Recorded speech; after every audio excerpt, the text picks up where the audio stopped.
Olá, sejam muito bem-vindos. Hoje a gente vai desvendar um tema que, olha, é crucial no direito brasileiro. O que é que acontece depois que se ganha uma causa na justiça? Porque muitas vezes a jornada de verdade está só começando. Sabe aquela situação? A pessoa ganhou o processo, mas não levou o prêmio? Pois é, isso é frustrantemente comum. A pessoa tem uma sentença favorável nas mãos, um documento oficial que diz que ela tem direito a algo, mas na prática nada acontece. É a clássica vitória no papel, que não se transforma em dinheiro no bolso ou no bem recuperado. Vamos entender por que isso acontece? Então, vamos para o nosso primeiro ponto, o tal do dilema do vencedor.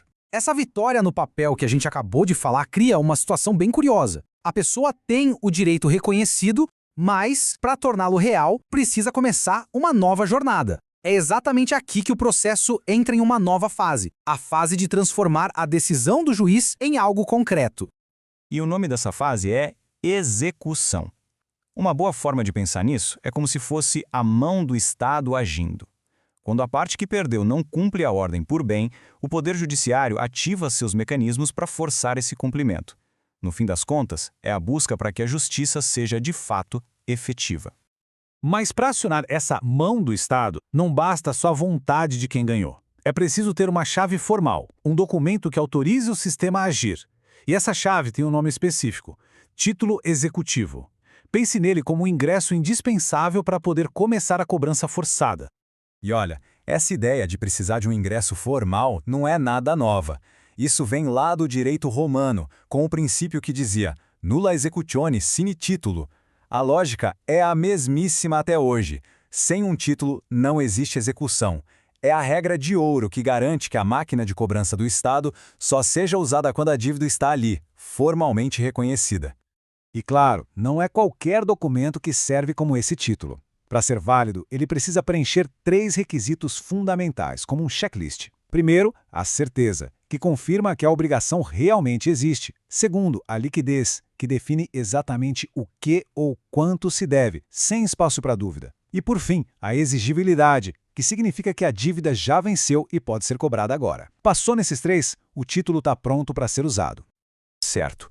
Com a chave em mãos, ou seja, com um título que é certo, líquido e exigível, o caminho se abre em 2.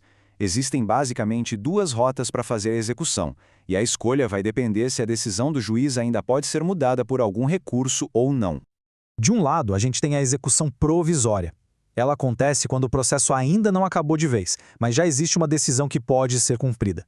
O detalhe aqui é que quem ganhou age por sua conta e risco, porque a decisão ainda pode ser revertida lá na frente. Do outro lado tem a execução definitiva, que é o cenário ideal. Aqui o processo terminou, a decisão é final e o direito de quem ganhou está consolidado. Não existe mais risco de uma reviravolta.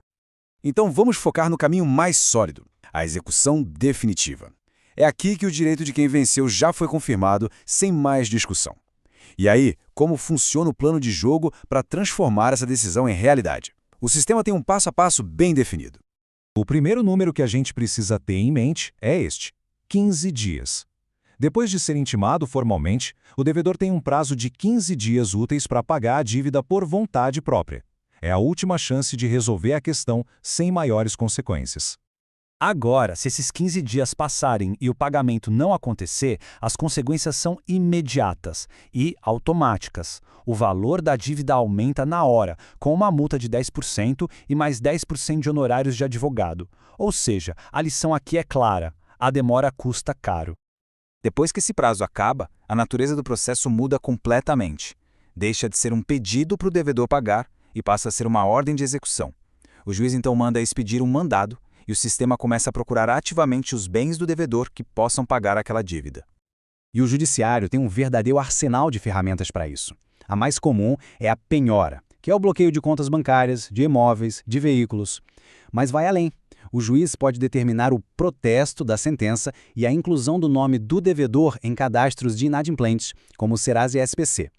E, em casos mais extremos, pode até aplicar as chamadas medidas atípicas, como a apreensão do passaporte ou da CNH.